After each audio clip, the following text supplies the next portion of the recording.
三丁目でございます。お客様にお願いいたします。駆け込み乗車は大変危険です。つまずいたり、ドアに挟まれたり、思わぬ事故につながりますのでおやめください。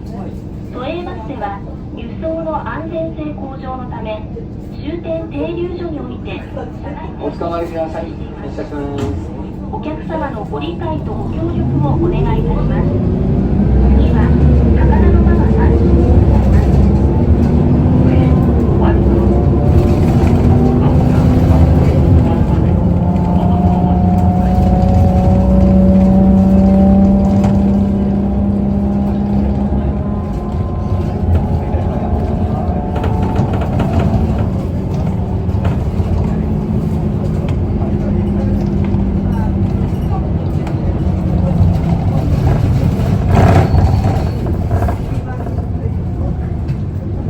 高田馬場三丁目。